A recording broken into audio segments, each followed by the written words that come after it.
तो भाई लोग कैसे हो। आज मैं आप लोगों के सामने लेके आया हूँ राजा का बज गया बाजा। चलिए कहानी स्टार्ट करते हैं। पिछला अंक चतुर ठनठन गोपाल और डाकू फक्कड़ सिंह वह एक आंख वाला गधा में हम पढ़ चुके हैं कि एक बार लोहागढ़ का राजा दुर्जन सिंह ने अपने महामंत्री चक्रध्वज को अपने देश के एक ऐसे व्यक्ति को लाने का आदेश दिया जो उसके राज्य के सबसे ज़्यादा सुखी हो।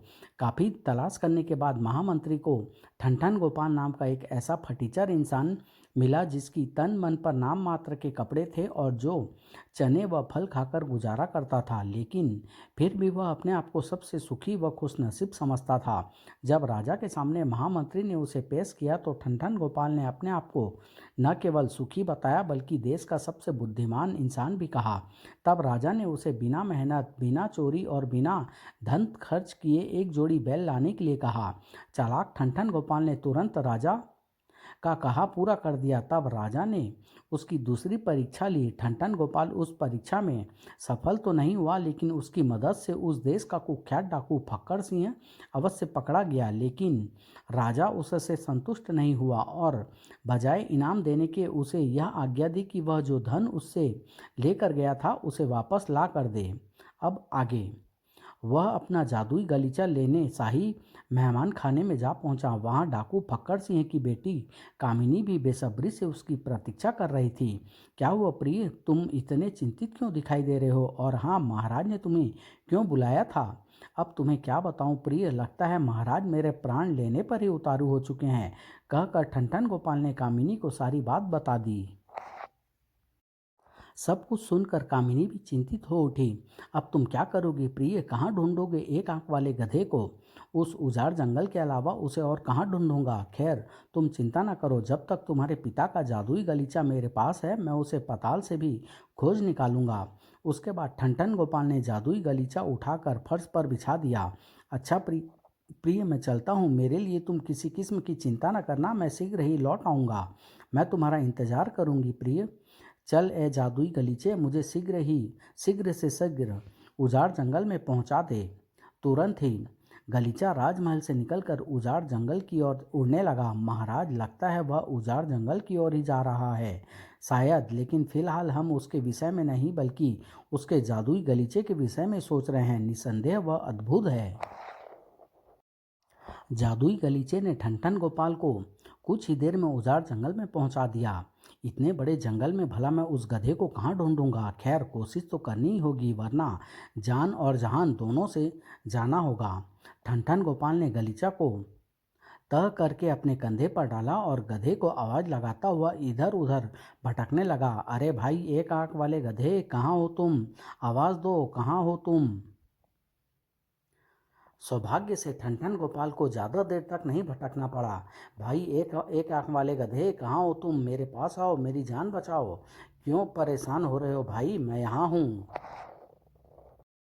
आहा गधे भाई, बहुत अच्छा हुआ जो तुम मिल गए, वरना मेरी तो जान ही सूखी जा रही थी। लेकिन भाई तुम मुझे क्यों तलाश कर रहे थे? डाकू फक्कड़ सिंह और उसके साथियों को तो राजा के सिपाही पकड़ कर ले गए और तुम्हारी जान भी बच गई। जान कहाँ बची है भाई, मैं तो एक बार फिर भारी मुसीबत में फंस गया हूँ। यदि तुमने मेरी मदद न की तो मैं बेमौत मारा जाऊँगा। ऐसा क्यों भाई, मैं भला तुम्हारी क्या मदद कर सकता हूँ? तुम ही मेरी मदद कर सकते हो गधे भाई। कृपा कर मेरा वह धन मुझे लौटा दो जिसे तुमने पोखर के किनारे बड़ी बेदर्दी से हजम कर लिया था। यदि तुमने वह धन मुझे वापस नहीं दिया तो राजा मेरी प्यारी प्यारी गर्दन को धड़ से जुदा कर देगा और मैं बिना विवाह किए कुंवारा ही मर जाऊंगा। ओह तो यह बात है। सुनो भाई, मैं तुम्हारा धन तुम्हें लौटा सकता हूँ, लेकिन उसके बदले में तुम्हें पहले मेरा एक काम करना होगा। क्या है वह काम? तुम्हें कुं कुंवलोक जाकर एक जादूगर से चंदन हार लाना होगा। कुंवलोक चंदन हार? लेकिन मैं तो कुंवलोक के विषय में कुछ नहीं जानता।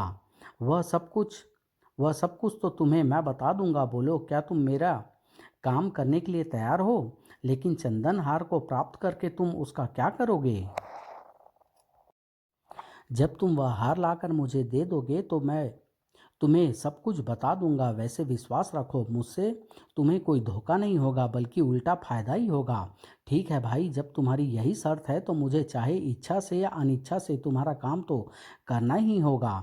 धन्यवाद भाई, अब तुम देर न करके मेरी पीठ पर सवार हो जाओ, मैं तुम्हें कुआं लोक के द्वार तक पहुंचा आता हूँ।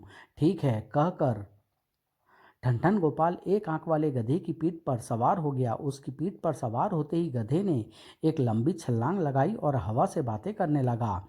अजीब है, यह एक आंख वाला गधा, क्या रहस्य हो सकता है इसका।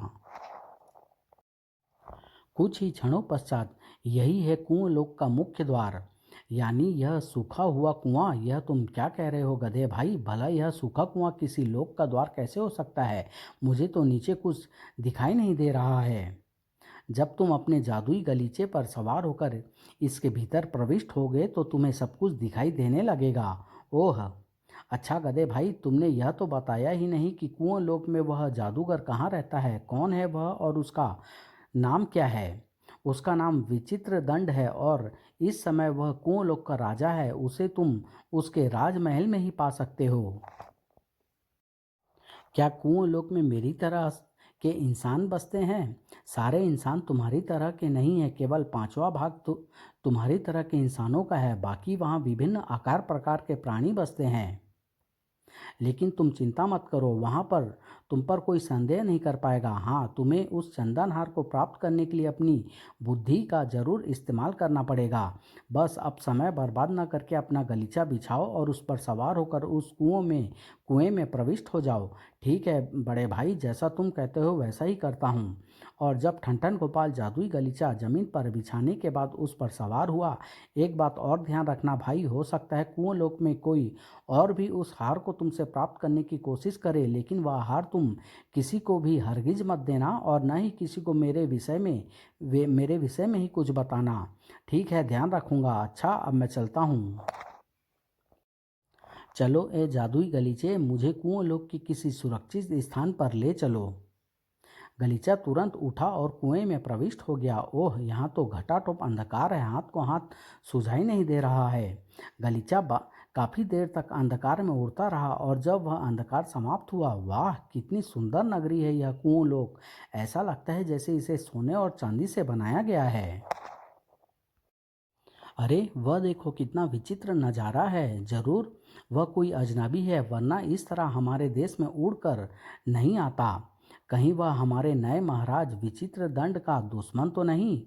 देवता करे ऐसा ही हो, हम तो अपने नए महाराज के जुल्मों सितम से तंग आ चुके हैं। सच कहते हो भाई, नए महाराज विचित्र दंड ने तो हमारा जीवन नर्क तुल्य बना दिया है। हमारे पहले महाराज कितने अच्छे थे, उन्हें हमसे यानी प्रजा से कितना प्रेम था। पता नहीं दुष्ट विचित्र दंड ने उनका क्या किया, वे जिंदा भी है या नहीं। मैं तो भाई देवता से हमेशा यही प्रार्थना करता रहता हूँ कि नए महाराज का सर्वनाश हो जाए और हमारे पुराने महाराज कृपानंद जी हमें पुनः मिल जाएं। ऐसा मत बोलो, यदि महाराज के भेदियों ने सुन लिया तो हमें जिंदा दफन कर देंगे।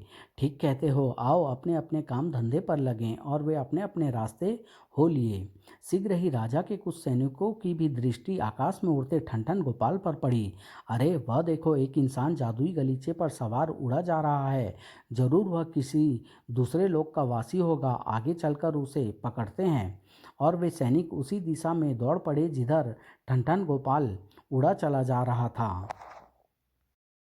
इधर ठनठन गोपाल को भी खतरे का आभास होते देर नहीं लगी। सैनिक मेरा पीछा कर रहे हैं, मुझे जल्दी से किसी सुरक्षित स्थान पर उतर जाना चाहिए। और ए जादुई गलीचे, मुझे जल्दी से किसी सुरक्षित स्थान पर उतार दे। अगले ही पल गलीचा एक वीरान स्थान पर उतरने लगा। जमीन पर उतरने के बाद बस अब मुझे जल्दी से इस गलीचे को वस्त्रों के भीतर छिपा लेना चाहिए। फिर अभी वह ठनठन गोपाल ने गलीचे को लपेटकर अपने वस्त्रों के भीतर छिपाया ही था कि सैनिक वहां आ पहुंचे। ए भद्र इंसान, क्या तुमने यहाँ से गलीचे पर सवार किसी व्यक्ति को उड़कर जाते देखा है। हाँ, वह इस तरफ गया है। मुझे तो वह कोई बहुत बड़ा जादूगर प्रतीत होता था। जल्दी चलो साथियों, कहीं वह हमारी नज़रों से धूल झोंक कर निकल न जाए। वाह बेटा ठनठन गोपाल, बाल बाल बचे। अब पहले चलकर नगर घूमूं, फिर जादूगर विचित्र दंड के पास चलूंगा। कुछ देर बाद वह उस नगर के सबसे बड़े बाजार में था। क्यों ना यहाँ से मैं बेहोश करने वाली दवा ले लूँ, हो सकता है ज़रूरत पड़ जाए। अब अतः ठनठन गोपाल ने एक दुकान से बेहोश करने वाली दवा खरीदी। फिर वह एक भोजनालय में बैठकर भरपेट भोजन किया। अब मुझे जादूगर विचित्र दंड के राजमहल में चलना चाहिए। और कुछ देर बाद ही वह राजा विचित्र दंड के दरबार में उपस्थित था। महाराज की हमेशा जय जयकार होती रहे। कौन हो तुम नौजवान, और हमारे पास किस उद्देश्य से आए हो? जल्दी से अपना अभिप्राय बताओ और जाओ, हमारे पास बर्बाद करने के लिए समय नहीं है। महाराज, मैं एक व्यापारी हूँ और आपके लिए एक जादुई गलीचा लाया हूँ। क्या आप उसे खरीदने की कृपा करेंगे? असंभव, हमारे अलावा इस देश में किसी के पास कोई जादू वस्तु नहीं हो सकती। मैं सच कह रहा हूँ महाराज, यह देखिए। सैनिकों, गिरफ्तार कर लो इस युवक को। लेकिन मुझे गिरफ्तार क्यों किया जा रहा है महाराज? इसलिए कि यदि तुम्हारा गलीचा वास्तव में जादू का है तो तुम हमारे देश के वासी हरगिज नहीं हो सकते, जबकि दूसरे लोग के हर इंसान को मैं अपना दुश्मन समझता हूँ, क्योंकि मेरी मौत का कारण किसी दूसरे लोग का इंसान ही बनेगा। ओह! राजा की बात सुनकर चतुर ठनठन गोपाल ने तुरंत ही एक कहानी गढ़ ली और बोला, महाराज, आपको गलतफहमी हो रही है। मैं इसी देश का वासी हूँ और यह भी सच है कि मेरा यह गलीचा जादुई है। तुम्हारी दोनों बातें सच नहीं हो सकती दुष्ट। या तो तुम इस देश के वासी नहीं हो, और यदि हो तो तुम्हारा यह गलीचा जादुई नहीं हो सकता, क्योंकि इस देश की एक एक जादुई वस्तु मेरे पास है। और यदि हमारे देश का कोई वासी कभी किसी जादुई वस्तु को हमसे छिपाने की कोशिश करता भी है तो हम उसका पता इस जादुई चंदन हार से लगा लेते हैं। आपका कहना सच है महाराज, लेकिन मैं भी जो कह रहा हूँ वह सच है। यह जादुई गलीचा कल ही रात एक परी ने मुझे ला कर दिया था। परी ने? हाँ महाराज, और कहा था कि यह वह गलीचा मुझे मेरी गरीबी पर तरस खाकर दे रही है और मैं इसे ले जाकर आपको बेच दूं। क्या आप बकते हो? ऐसा कैसे हो सकता है? मुझे तो लगता है तुम मुझे मूर्ख बनाकर अपना यह मामूली सा गलीचा मेरे मेरे को बेचना चाहते हो, ताकि तुम्हें ढेर सारा धन प्राप्त हो जाए। मेरा ऐसा कोई इरादा नहीं है महाराज। मेरी बात की सच्चाई का पता आप इस पर सवारी करके लगा सकते हैं। ठीक है, इसे फर्श पर बिछाओ। पहले हम यह देखेंगे कि तुम्हारा गलीचा वास्तव में जादुई है या नहीं। उसके बाद हम अपनी जादुई शक्ति से यह पता चलाएंगे कि तुम इस देश के वासी हो अथवा नहीं। जैसी महाराज की आज्ञा, कहकर ठनठन गोपाल ने गलीचा फर्श पर बिछा दिया और राजा विचित्र दंड के साथ उस पर सवार हो गया। सुन मेरे जादुई गलीचे, हमें राजमहल से बाहर ले जाकर आसमान की सैर करा।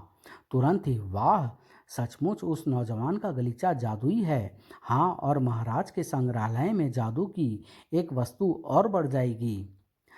पलक झपकते ही जादुई गलीचा राजमहल से निकलकर आकाश की ऊंचाइयों को छूने लगा। वाह, क्या नज़ारा है! सचमुच युवक, तुम्हारा गलीचा हमारे पास मौजूद हर जादुई वस्तु से प्यारा है। चलो अब इसे नीचे उतारो। अभी लीजिए महाराज। परंतु ठनठन गोपाल ने गलीचे को नीचे उतरने का आदेश न देकर दूसरा ही आदेश दिया। चल ए जादुई गलीचे, अब हमें इस कुआं लोक से बाहर ले चल। यह तुम क्या बकवास कर रहे हो? मैं कहता हूँ तुम इसे नीचे उतरने का आदेश दो। अब यह कुआं लोक से बाहर निकल कर ही नीचे उतरेगा महाराज। क्या कहा? तुम्हारी यह हिम्मत? ठहरो, मैं अभी तुम्हें मजा चखाता हूँ। ए चंदन हार! परंतु इससे पहले कि राजा अपने गले में पड़े हार को कोई आदेश दे पाता। छोड़ो मुझे, यह तुम क्या कर रहे हो?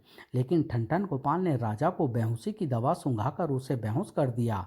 मेरा कार्य पूरा हुआ। विचित्र दंड समेत हार को पाकर एक आंख वाला गधा निश्चय ही बहुत प्रसन्न होगा। जबकि गलीचा अब कुआं लोक से बाहर जा रहा था।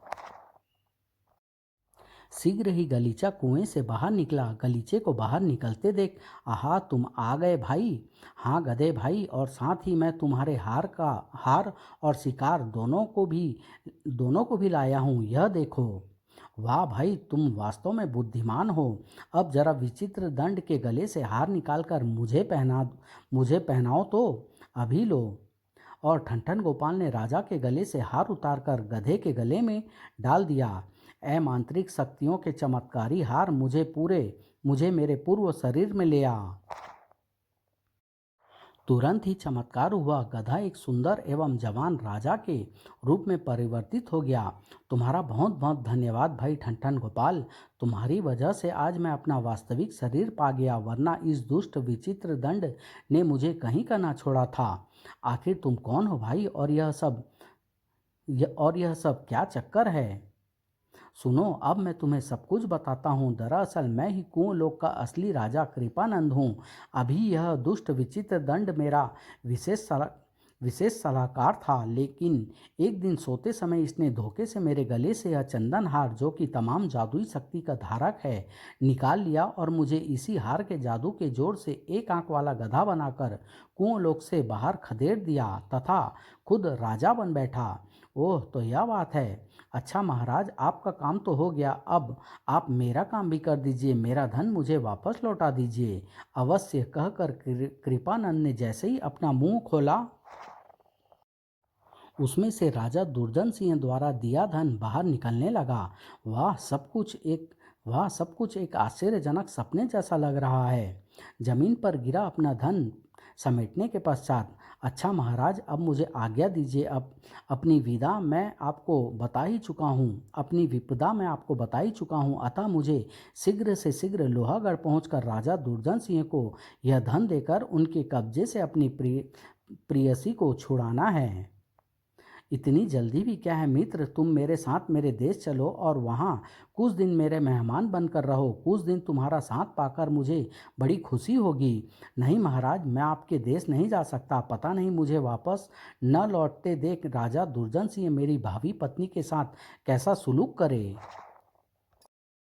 अपनी प्रेयसी की तुम तनिक भी चिंता न करो। मैं ऐसा उपाय कर दूंगा कि राजा दुर्जन सिंह उसका कुछ भी बिगाड़ नहीं पाएगा। फिर राजा दुर्जन सिंह ने तुम्हें जितना परेशान किया है, उसके लिए भी मैं उसे सबक सिखाना चाहता हूँ। यदि ऐसी बात है तो फिर किस बात की चिंता है? चलिए, मैं आपके साथ चलता हूँ। दोनों जादुई गलीचे पर सवार हो गए और ठनठन गोपाल के आदेश देते ही गलीचा पुनः कुंवर लोक में उड़ चला। महाराज, अब आप इस दुष्ट विचित्र दंड के साथ क्या सुलूक करेंगे? कल इसे नगर के मुख्य चौक पर सरेआम फांसी पर चढ़ा दिया जाएगा। यही सजा इस दुष्ट के लिए उचित रहेगी।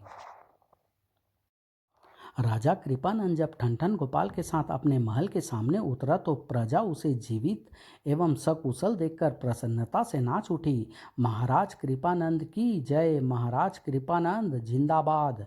पूरे नगर में वह दिन एक त्योहार के रूप में मनाया गया और अगले दिन भोर होने के साथ ही दुष्ट विचित्र दंड को भरे चौक पर फांसी पर लटका दिया गया। ठनठन गोपाल राजा कृपानंद की मेहमानी में उनका एक अच्छा दोस्त बन कई दिन वहाँ रहा। कृपानंद ने उसकी खूब आवभगत की। वाह बेटा ठनठन गोपाल, तूने जरूर पिछले जन्म में कोई पुण्य का कार्य किया होगा, जिसकी वजह से आज तुझे राजसी सुख प्राप्त हो रहा है। और एक दिन बस बंधु, मैं अब तुम्हारे यहाँ और नहीं रुक सकता। मुझे रह रहकर अपनी प्रिय कामिनी की याद आ रही है, अतः मुझे विदा दो। ठीक है मित्र, चलो, मैं तुम्हें कुंवर लोक से बाहर छोड़ आता हूँ। राजा कृपानंद उसे लेकर कुंवर लोक से बाहर जंगल में पहुँचा। तुम्हें याद है ना मित्र कि मैंने तुमसे कहा था कि मैं तुम्हारे देश के राजा दुर्जन सिंह को एक सबक देना चाहता हूँ। याद है मित्र, लेकिन तुम उसे किस तरह का सबक दोगे? अभी देखो, कहकर कृपानंद ने अपने गले में पड़े चंदन हार को पकड़ा और बोला, ए चमत्कारी शक्तियों के स्वामी, लोहागढ़ के राजा दुर्जन सिंह को छोड़कर उसका नगर, राजमहल, दरबारी, मंत्री, सेनापति, सैनिक, प्रजा, सबका सब वहां से लाकर इस जंगल में बसा दो। उधर लोहागढ़ में उस समय दुर्जन सिंह का राज दरबार चल रहा था कि अचानक सब कुछ गायब हो गया और राजा दुर्जन सिंह खाली जमीन पर आ गिरा। उफ! होश दुरुस्त होने पर, हैं, यह अचानक कैसा चमत्कार हुआ? मेरा राजमहल, मंत्री, दरबारी सब के सब कहाँ गायब हो गए? अरे, दूर दूर तक मेरे नगर का भी नामो निशान नहीं है। हे ईश्वर, यह सब कैसे और क्यों हुआ? अरे कोई है? अरे कोई मेरी पुकार सुन रहा है? लेकिन चारों तरफ से कोई भी उत्तर नहीं आया। हाय, तो क्या मैं अकेला ही इंसान इस धरती पर बचा हूँ? हाय हाय राजा, तेरा बज गया बाजा। किसी ने मेरा सब कुछ छीन कर मेरा बजा दिया बाजा। हाय हाय राजा का बज गया बाजा। तभी है यह कैसा कपड़ा हवा में उड़ता हुआ आ रहा है। शीघ्र ही वह कपड़ा राजा के हाथ में पहुंच गया। अरे इस पर तो कोई संदेश लिखा है। कपड़े पर लिखा था, श्रीमान राजा तुम्हारा बज चुका है बाजा। तुम्हारा महल, सैनिक, प्रजा व नगर सब मेरे अधीन है। यदि अपनी सलामती चाहते हो तो तुरंत जंगल में मेरी सेवा में हाजिर हो। राजा ठनठन गोपाल। हैं राजा ठनठन गोपाल, तो क्या यह सब उसी का किया धरा है?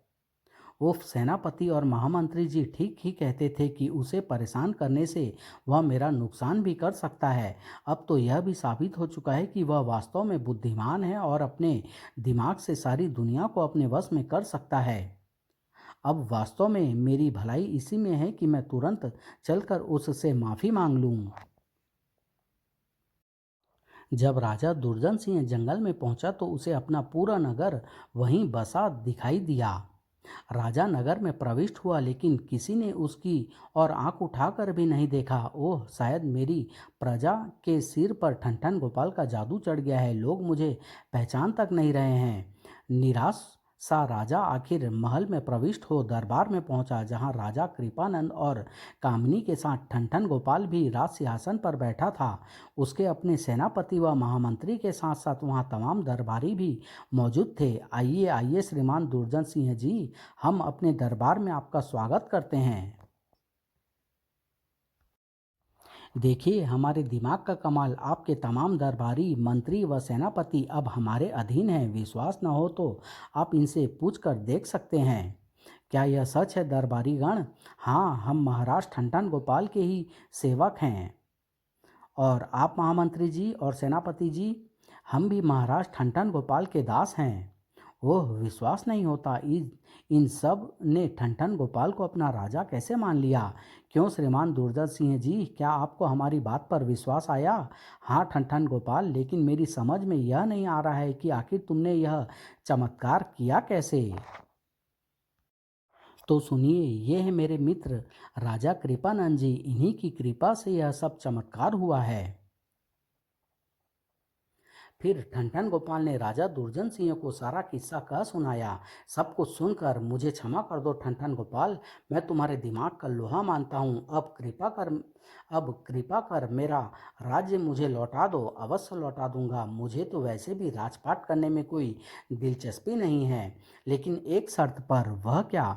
वह यह कि आप फिर कभी मेरी शांति प्रिय जिंदगी की शांति भंग करने का प्रयास नहीं करेंगे और मुझे अपनी तरह की जिंदगी जीने देंगे।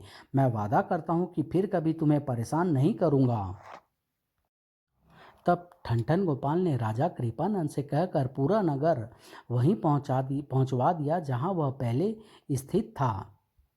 लीजिए महाराज, अब आप अपना आसन ग्रहण कीजिए और मुझे व मेरी पत्नी को आज्ञा दीजिए। धन्यवाद ठनठन गोपाल, मैं तुम्हारा यह उपकार कभी नहीं भूलूंगा।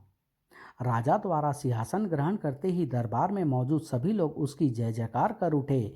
महाराज दुर्जन सिंह अमर रहे, महाराज दुर्जन सिंह जिंदाबाद। राजा दुर्जन सिंह ने उसी समय ठनठन गोपाल को न केवल ढेर सारा धन ही दिया बल्कि रहने के लिए एक शानदार महल भी दे दिया। अतः ठनठन गोपाल अपनी पत्नी कामिनी के साथ आनंद पूर्वक उस महल में रहने लगा। लेकिन एक दिन जब ठनठन गोपाल का सारा धन खत्म हो गया, ए जी, मैं कहती हूँ कि तुरंत बिस्तर छोड़कर उठ खड़े होइए और इसी समय जाकर कोई काम धंधा कीजिए, वरना मुझसे बुरा कोई न होगा। सत्यानाश, फिर शांति में अशांति। अजी, मैं कहती हूँ कि आप बिस्तर से नीचे उतरते हैं या नहीं? उतरता हूँ बाबा, उतरता हूँ। ठनठन गोपाल को अपनी पत्नी के आगे हार माननी पड़ी और उसे उसी समय किसी काम धंधे की तलाश में निकलना पड़ा। कौन कहता है कि मैं दुनिया का सबसे ज़्यादा सुखी और बुद्धिमान आदमी हूँ? भला मुझसे बड़ा मूर्ख और कौन होगा जिसने जानबूझकर विवाह रूपी खाई में छलांग लगाई? और दोस्तों, इस मूर्खता का परिणाम आपके सामने है। जो काम मुझसे राजा नहीं करा सके, वह काम आज मेरी पत्नी कराने जा रही है, वह भी झाड़ू के जोर पर। समाप्त।